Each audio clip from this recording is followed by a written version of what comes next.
সোজা মহারাজ। আমাদের রাজ্য ছাড়া অন্য রাজ্যের খবর নিলে জানা যাবে কোথায় কি হয়, আর তার নিরিখে কৃষ্ণনগরের স্থান কোথায়। তুমি মহারাজকে কি অপমান করতে চাইছো গোপাল? এই ধৃষ্টতা এই অধম গোপালের নেই মন্ত্রী মশাই, তবে ভালোরও তো ভালো আছে, তাই বললাম আর কি। আমাদের প্রজাদের তো পূর্ণিমা অমাবস্যা এটা সেটা সমস্যা লেগেই আছে। তা বাকি রাজ্যে কিভাবে সব সমস্যার সমাধান হচ্ছে আমারও মনে হয় সেটা জানা খুবই জরুরি। গোপাল ঠিকই বলছে, নিজের সৌন্দর্য কখনো নিজে বোঝা যায় না, বাইরের একটা দ্বিতীয় বা তৃতীয় ব্যক্তি যদি সুন্দর বলে তবেই আসল সুন্দর। এই তো মহারাজ, আপনার একদম খোলতাই মাথা। কি সুন্দর আমি চট করে বললাম আর আপনি ছট করে বুঝে গেলেন। শোনো গোপাল, কোথায় কেমন রাজ্য পরিচালনা হচ্ছে সেই ব্যাপারে তোমাদের খোঁজ খবর নিতে হবে। যদি কোথাও থেকে ভালো কোনো বুদ্ধি পাওয়া যায় যা আমাদের রাজ্যের কল্যাণে কাজে লাগানো যাবে, তাহলে আমরা সেটা কাজে লাগাবো। হ্যাঁ মহারাজ, এটাই আমি বলতে চাইছিলাম আর কি। শোনো, তাহলে তোমার নেতৃত্বে একটা উচ্চ পর্যায়ের প্রতিনিধি দল বিভিন্ন রাজ্যের বিভিন্ন জায়গায় যাবে আর আমাকে সে খবর দেবে। না না, এসব উচিত নয়। এত তুলনা করে সময় নষ্ট করার কোনো মানেই হয় না। তুমি শুধু নামেই মন্ত্রী হয়েছ। শোনো, রাজ্য পরিচালনা করা একটা শিল্প, বুঝলে গোপাল? মন্ত্রী কথা বাদ দাও তো। মহারাজ, গোপালকে তোল্লাই দিয়ে এই কাজটা কিন্তু আপনি একদম ভালো করলেন না। মন্ত্রী মশাইয়ের সব কিছুতেই বাধা। মন্ত্রিত্ব বাধা লগ্ন, বিপত্তি তিথিতে জন্ম, তাই এরকম করছেন। শুভ কাজে দেরি করতে নেই গোপাল। সকল রাজসভাসদ আজকে বিকেলেই রাজবাড়ির মাঠে উপস্থিত থাকবে। তোমাদের যাত্রা তখনই শুরু হবে, আর কে কি দায়িত্ব নেবে সব আমি তখনই বুঝিয়ে দেব। যথা আজ্ঞা মহারাজ। হ্যাঁ, আজকে রাজসভা তাহলে এখানে শেষ হলো। গুঞ্জু, আর কষ্ট করতে হবে না, বুঝলে? সব ব্যবস্থা হয়ে গেছে। তুমি তুমি শুধু আমার জামা কাপড় আর কিছু শুকনো খাবার দাবার খেয়ে উঠে গুছিয়ে রেখো। হ্যাঁ, কি মহারাজ মাইনে বাড়াবেন না ভ্রমণে নিয়ে যাবে না? না, ভ্রমণ করবো তো আমরা। আমি একটা জব্বর দায়িত্ব পেয়েছি, বুঝলে? ওই প্রতিনিধি দলের মাথা বলে কথা। ভালো, যা হবার তো সে মহারাজেরই হবে, আমাদের আর কি। বেতন তো আর বাড়বে না। আমি তো বেতন বাড়ানোর কথা একবারও রাজসভায় উল্লেখ করিনি। তাহলে কি করে কাজ হবে? কাজ তো হতেই হবে গিন্নি। সকালে রাজসভায় যেটা করেছি সেটা হলো পূর্ব রাগ, এরপরে বিকেল থেকে শুরু হবে অনুরাগ, তারপরে হবে ভীষণ রাগ, আর এই রাগের আগুনে জল ঢালতেই মহারাজ বেতন বাড়িয়ে দেবেন। তুমি কি সাংঘাতিক কথা বলো, আমি তার মাথা মুন্ডু কিছুই বুঝতে পারি না। এখন কিচ্ছু বুঝতে হবে না গিন্নি, আগে মহারাজের প্রতিনিধি হয়ে ঘুরে বেড়ানোর মজাটা আচ্ছা করে নেব, তারপর ধীরে ধীরে আসল কাজ সারবো। ভালো।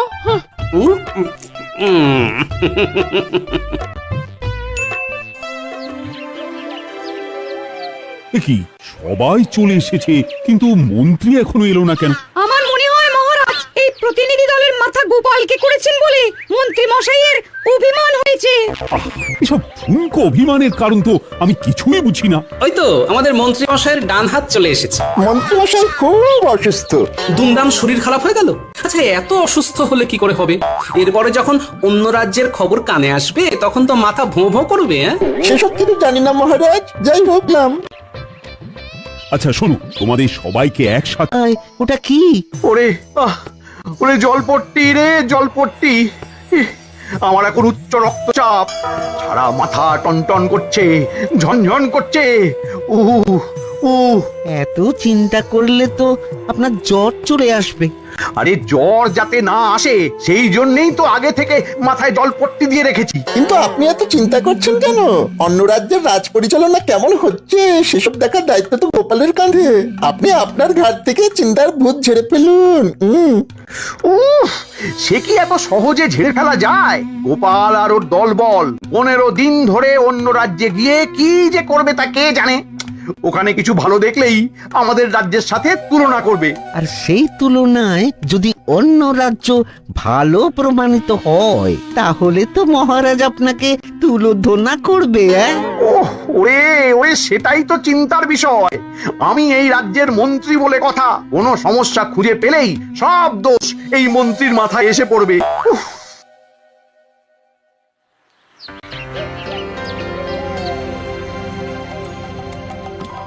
আরে আরে, কৃষ্ণনগরের সভাসদগঞ্জে সবাই আসেনি খাম্বাজরাজ, শুধু আমরা চারজন মাত্র। আমি সভাকবি, বিজ্ঞানী আর পণ্ডিত। তা বিনা নিমন্ত্রণে হঠাৎ করে হাজির, কোনো কারণ আছে বুঝি? এই কেমন কথা মন্ত্রী? ওনারা আমাদের অতিথি, অতিথিদের সাথে কেউ এইরকম আচার আচরণ করে? ভুল হয়ে গেছে মহারাজ, আপনারা এত দূর থেকে এসেছেন। আসুন, আপনারা অতিথিশালায় এসে বসুন, আমি আপনাদের খাওয়া দাওয়া আর বিশ্রামের বন্দোবস্ত করছি। এ কি গোপাল, দুপুরে আমাদের খাওয়া তো কখন হয়ে গেছে, কিন্তু তুমি এখনো খাচ্ছ? আর বলো বিজ্ঞানী, ওই ওই পোলাওয়ের সাথে মাংসের ঝোলটা যা বানিয়েছে না, আমি লোভ সামলাতে পারিনি, তাই খাম্বাজরাজের রাধুনির কাছ থেকে একটু চেয়ে আনলাম আর কি। বিকেলে তো আবার মুড়ি তেলে ভাজা খেতে দেবে বললো। সেটাও হজম করে নেব। খাচ্ছে গোপাল, দাচ্ছে গোপাল, বাড়ছে তাহারে ভুঁড়ি, এখনো খাচ্ছে মাংস পোলাও, বিকেলে খাবে মুড়ি। কি গোপাল, তোমাদের যত্ন আত্মীর কোনো ত্রুটি হয়নি তো? না না খাম্বাজরাজ, কি যে বলেন। যাই হোক, আসার পর থেকে আপনার সাথে অনেক কথাই হয়েছে, কিন্তু জরুরি কথাটাই হয়নি। হ্যাঁ বলো গোপাল। আমার মনে হয় ওই আলোচনাটা একটু বাইরে হাঁটতে হাঁটতে করলে ভালো হয়। এত খাওয়া দাওয়া হচ্ছে, খাবারটাও হজম হয়ে যাবে আর কি। হ্যাঁ, তাহলে তাই চলো, এই তোমরাও সবাই এসো। যত্র হটন্তি তত্র ভুঁড়ি কমন্তি। আমরা আসলে ওই মহারাজ কৃষ্ণচন্দ্রের প্রতিনিধি হিসাবে এখন বেশ কিছু রাজ্য ভ্রমণে বেরিয়েছি। বাহ, বেশ ভালো। মাঝে মাঝে এরকম ঘুরতে যাওয়া শরীর আর মনের জন্য খুবই ভালো। মহারাজের জয় হোক। মহারাজ, এই নিন আপনার দুপুরের শরবত। আপনি তো না খেয়েই বেরিয়ে পড়েছেন। কই, দেখি দেখি। বাহ, বেশ মিষ্টি আছে, এই নিন। কি গোপাল, তুমি আমার শরবত খেয়ে নিলে কেন? পুরোটা খাইনি তো খাম্বাজরাজ, শুধু দেখে নিলাম মিষ্টি না টক। ও মা, গোপাল তুমি কিন্তু খুব দুষ্টু হয়েছো। কোনো ব্যাপার না, আমি আবার শরবত করে আনছি। থাক, আর লাগবে না। তাহলে আমি বাকিটাও খেয়ে নিচ্ছি। ভালোই হলো, জলের দরে ফলের রস, মানে ওই বিনামূল্যেই হয়ে গেল। ওসব বাজে কথা রেখে যেটা বলতে চাইছিলে সেটা বলো। গোপালের শুধু বাজে বকিতং বকিতং। আমরা চারজন আপনার রাজ্যের 4টে বিষয় সম্পর্কে জানতে এসেছি। আমি অন্ন, বিজ্ঞানী বাসস্থান, সভাকবি বস্ত্র আর পণ্ডিত শিক্ষা সম্পর্কে জানবো। ও এই ব্যাপার, তা এই ব্যাপারে যে বা যারা তোমাদের সহযোগিতা করবে তাদের সাথে কথা বলিয়ে দেব। উফ, তাহলে তো ভালোই হয়। আচ্ছা চাষি ভাই, তোমাদের এবারে ফলন কেমন হয়েছে? কি বলবো, কাপড় হাতের কাজ করে, সেসব একটু আধটু বিক্রি হয়, তাতেই সংসার চলে। প্রজাদের এখানে হাল খারাপ, বেলছে এখন পাঁপড়, অর্থাভাবে কিনছে না কেউ নতুন জামা কাপড়।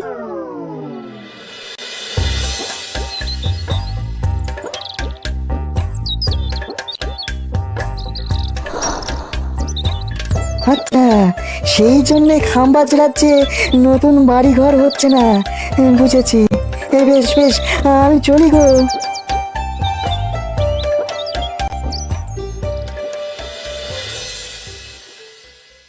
আমি কিছু বলবো না, আগে তোমরা সবাই বলো, লোকজনের সাথে কথা বলে কি বুঝলে? আমি বলছি, এই রাজ্যে প্রজাদের তেমন রোজগার নেই, কিন্তু সবাই বেশ হাসি খুশি আছে। কারো কাছ থেকে খাজনা নেওয়ার জোড়া জুড়ে নেই। আমাদের কৃষ্ণনগর সব দিক থেকে অনেক এগিয়ে। হ্যাঁ, রাত হতে চললো, চলুন আপনারা সবাই নৈশ ভোজন করবেন, চলুন। হ্যাঁ, তা যাচ্ছি, কিন্তু একটা কথা বলো তো, তোমাদের রাজা তোমাদের ঠিক মতো বেতনপত্র দেন? হ্যাঁ দেন তো, আমার দেশের বাড়ি তো অনেক দূর, তাই ভেবেছিলাম এই চাকরিটা আমি ছেড়ে দেব। তখন তিনি বললেন এই রাজ্যেই মা বাবা স্ত্রী সন্তানকে নিয়ে আসতে, আমিও নিয়ে এলাম। ও মা, দেশ না হয় ছাড়লে, কিন্তু থাকছো কোথায়? ওই তো মহারাজ আমাদের জন্য একটা পাকা বাড়ি বানিয়ে দিলেন। মহারাজ এদিকে খুব ভালো, সবার প্রত্যেক বছর বেতন বাড়ে। বাহ, চলো।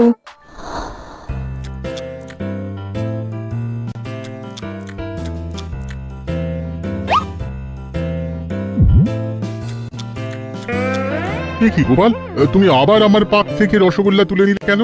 একটু দেখলাম রসগোল্লাটা মিষ্টি না টক। তোমাকে নিয়ে তো আর পারি না। এই এই কে আছো? গোপালকে ভরপেট খাওয়াও।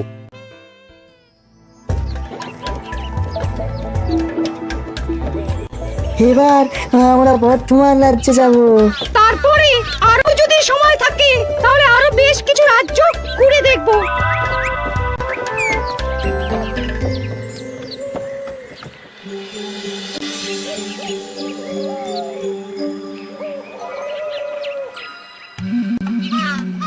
এ কি মন্ত্রী, এতদিন হয়ে গেল এখনো আমার পাঠানো প্রতিনিধি দলের কেউ তো এলো না।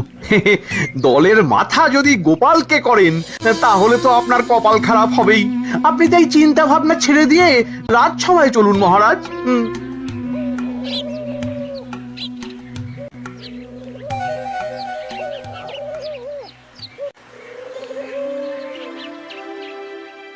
এত ভাববেন না মহারাজ, ওনারা নিশ্চয়ই খুব তাড়াতাড়ি চলে আসবেন। এই তো মহারাজ চলে এসেছি। আর অপেক্ষা করতে হবে না মহারাজ। আমাদের রাজ্য ভ্রমণ সম্পূর্ণ। হ্যাঁ, তা তোমরা সবাই কেমন কি দেখলে শুনলে সেটা বলো। মহারাজ, রাজস্ব আদায়ের দিক থেকে সব রাজ্যের থেকে এগিয়ে কৃষ্ণনগর। বাহ বাহ বাহ, সে তো ভালো কথা। তার মানে আমাদের রাজ্য প্রগতির দিকে আছে। কিন্তু মহারাজ, আয় কম হওয়া সত্ত্বেও অন্যান্য রাজ্য যখন রাজকর্মচারীদের বেতনের সঙ্গে মোটা ভাতা দিচ্ছে, তখন কৃষ্ণচন্দ্রের সভাসদরা ঘটি ঠুকবে কেন? কাজ না করে খালি বেতন বেতন করলে চলবে? অন্য রাজ্যের রোজগার কম, সভাসদের বেতন বেশি, আমাদের এখানে কম বেতনেই থাকতে হবে খুশি। আমার রাজ্যে কিছু ভালো লাগছে না। যা কথা হবে আগামীকাল। তোমরা যে যার বাড়ি চলে যাও, আগামীকাল এই নিয়ে কথা হবে। মহারাজ, আজকে কিন্তু একটা হেস্তনেস্ত করতেই হবে, আমি বলবো না। মহারাজ, খাম্বাজ রাজ্যে, বর্ধমান রাজ্যে আমাদের মতন মহারাজ, কোষাগারের যা অবস্থা তাতে বেতন বাড়াতে গেলে প্রজা কল্যাণমূলক কাজ সব বন্ধ হয়ে যাবে মহারাজ। ও বাবা, তাহলে তো বেতন বাড়ানো যাবে না। রাখুন তো মন্ত্রীর কথা। একদম বাজে কথা বলবে না গোপাল। মহারাজ এক কথার মানুষ, আর তাই বেতন বাড়বে না যখন একবার বলে দিয়েছেন তখন আর বাড়বেন না। আমরাও তাহলে ছাড়বো না। হ্যাঁ, আমরা রাজবাড়ির দরজার সামনে সবাই ধর্নায় বসবো, আমরণ অনশন করবো। হ্যাঁ হ্যাঁ, সকল রাজ্যবাসী জানুক আমাদের মহারাজ কতটা নির্দয়, আর তারপরে সবার সামনে মহারাজের নাক কাটা যাবে। চলুন সবাই ধর্নায় বসি।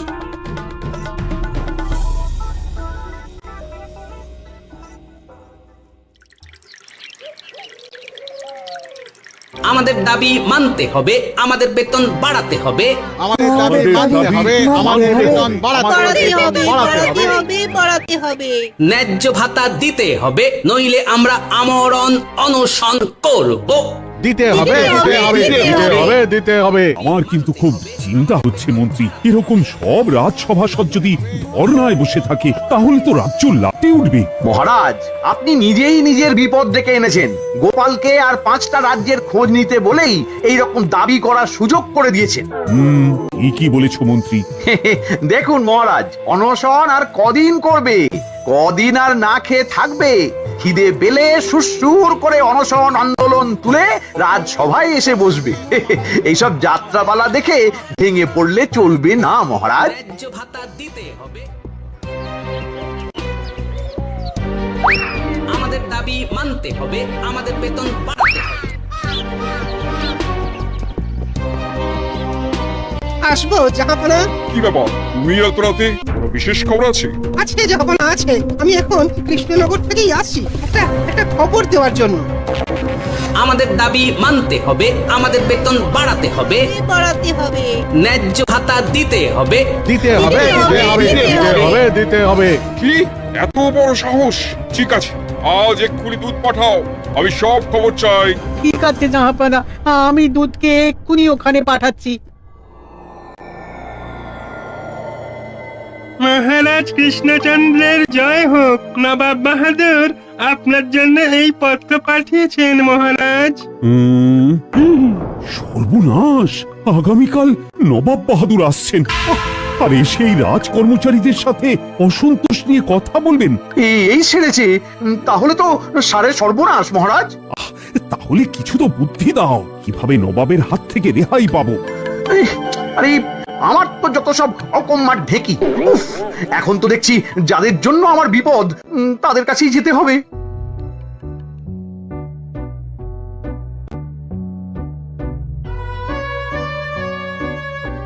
মানতে হবে, মানতে হবে।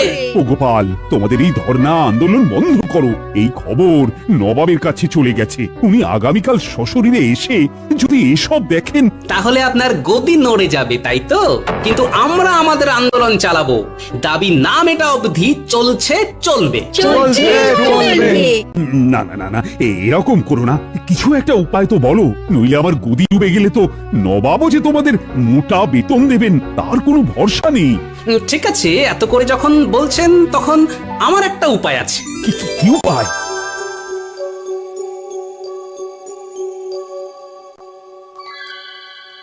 আচ্ছা, বেশ বেশ। কি কৃষ্ণচন্দ্র, শুনলাম সব সভাসদ ধর্ণা করছে, অনশন করছে। না, আমরা ওসব করছি না, আমরা রাজবাড়ির কাজ করছি। এই যে আমি দরজা জানলাম বা ভাতা উপযুক্ত হারে না পেয়ে আমরা বাধ্য হয়ে এমন এমন কাজ করছি, এতে রোজগারটা যা একটু বাড়ে। যা গোপাল হাটে হাঁড়ি ভেঙে দিল।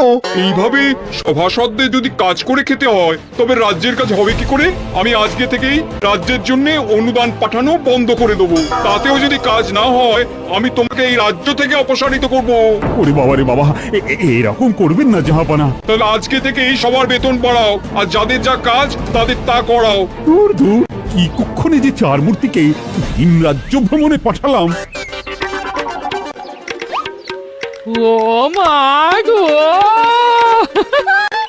আজ তো সব তাজা সবজি, টাটকা মাছ, কি ব্যাপার? সবই কায়দা করে ফায়দা, ইয়ে মানে ওই বুদ্ধির জোরে বেতন বাড়ার ফল।